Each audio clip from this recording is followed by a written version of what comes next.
je sais que la vie est meilleure. Là où se trouve le niveau d'inconfort le plus sévère au monde.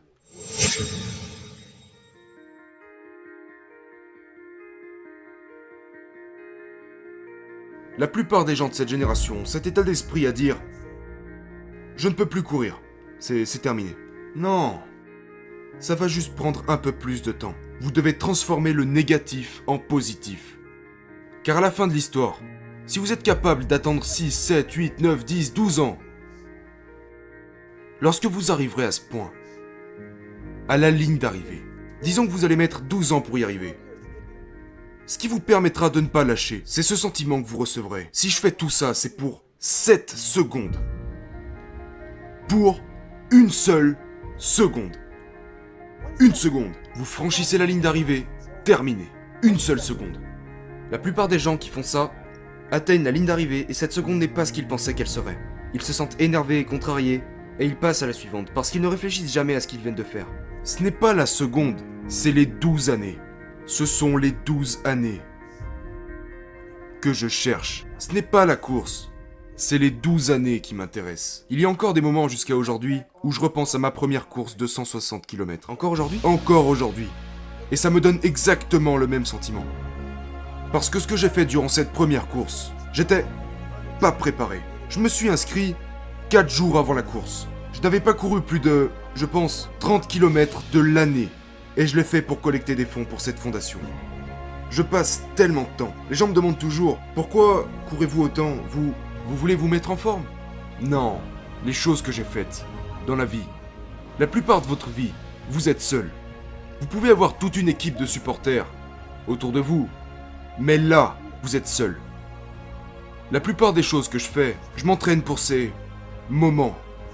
Ces moments où je suis au 112e kilomètre d'une course et qu'il me reste encore 48 km à parcourir, alors que j'ai le dos brisé et que je pisse du sang le long de ma jambe. Pourtant j'avais encore 48 km à faire. Mais lorsque vous commencez à plonger dans les profondeurs de votre esprit et que vous supprimez toutes ces tactiques mentales pour finalement terminer ces 48 km, alors que tu es dans la pire forme de toute ta vie et personne n'est là pour t'aider. Et tu réussis. Quand j'ai fini cette course, je me suis couché dans cette baignoire.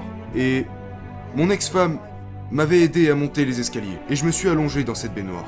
Et je pissais du Coca-Cola. C'était juste sombre. Et tu sais, elle était infirmière et elle était genre en panique. Et elle mettait de l'eau sur mon corps avec le pommeau de douche. Et je la regardais. Et tout ce que je voulais faire, c'était appeler le directeur de la course. Pour lui dire, c'est bon, je suis qualifié pour ta course. Mon ex-femme pensait que je devais aller à l'hôpital. Tu sais, elle a appelé ma mère et ma mère a un ami qui est médecin et... Ils paniquaient tous. Et j'ai dit à tout le monde, taisez-vous. Je n'avais jamais autant souffert de toute ma vie et jamais personne ne comprendra ça. Personne. Quand tu es allé au plus profond de toi-même. Tous ces sentiments de douleur que j'avais, je n'avais jamais ressenti une telle douleur de ma vie. Jamais. Et certains pourraient dire, mec, tu es juste fou. Quand t'as fait ça, et que tu as compris les choses par toi-même, et toute cette douleur, et cet inconfort que j'avais dans cette baignoire, en passant par des évanouissements et tout le reste, ceci était la confirmation que je venais de comprendre. Je venais de déchiffrer le code. Un code que beaucoup de gens ne cherchent pas. Je ne voulais pas finir comme ça. Je ne voulais pas cette douleur. Mais c'était la confirmation. C'était comme les notes d'un scientifique. Ces notes étaient là. C'était tous ces sentiments. C'était la confirmation. Et personne, à ce moment, ne pouvait comprendre ce que je venais de faire. J'ai craqué le code du potentiel humain. Par moi-même. Et j'étais assis là. Oh mon Dieu, c'est incroyable ce que je viens de faire. Donc, c'est ce que j'entends par un endroit calme, où tu décides de rester seul. Pendant des heures, des années, des décennies, intentionnellement, sous l'emprise de la vie. Et quand la vie te prend à la gorge et t'étouffe, mais que tu restes assis et calme, parce que tu essayes de comprendre, tu ne paniques pas, tu n'abandonnes pas, tu ne vas pas chercher de l'aide, et tu te dis, il doit y avoir un moyen de passer au travers. Et quand tu te rends compte que la vie te serre dans son étau et que tu arrives à comprendre ce qui t'arrive, tu l'as surmonté. Et c'est pour ça que lorsque j'étais dans cette baignoire, je ne voulais pas que qui que ce soit m'en retire. Avez-vous des peurs aujourd'hui? J'ai beaucoup de peurs aujourd'hui.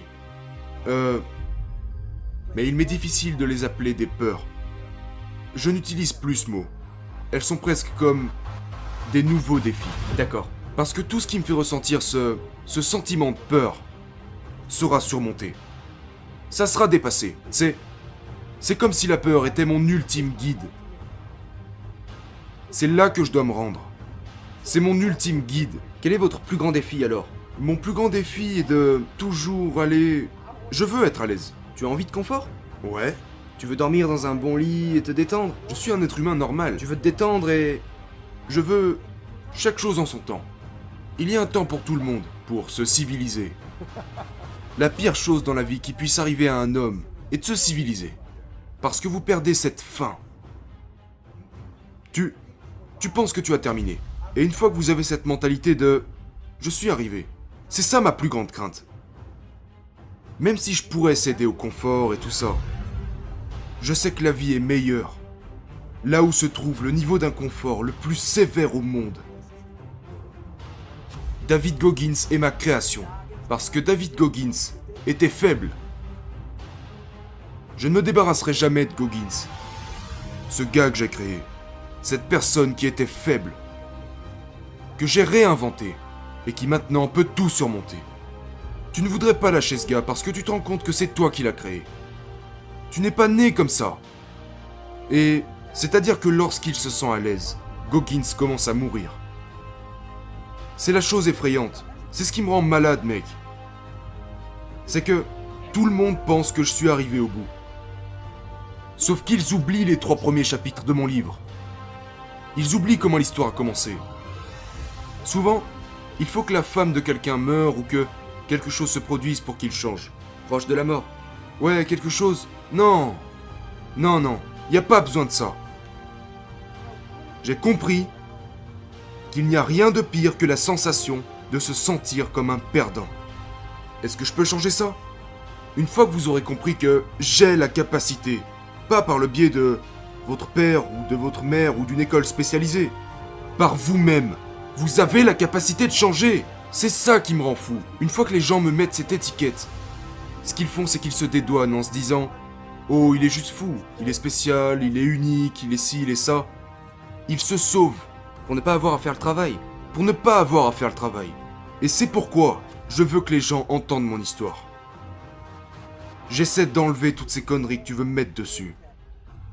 Et j'essaie de te faire souffrir mentalement pour que tu te dises « Oh mon Dieu, il a vraiment parcouru ce chemin. Il n'a rien de spécial. Il n'avait pas de talent particulier. Il n'était pas doué. Il n'était rien. Il n'était rien. Et il l'a fait. Je veux que tout le monde se sente mal à l'aise autour de moi. C'est vrai. Parce que je veux que tu rentres chez toi et que tu penses à qui tu es. Pense à ta personne, mec, parce que tu en fais si peu.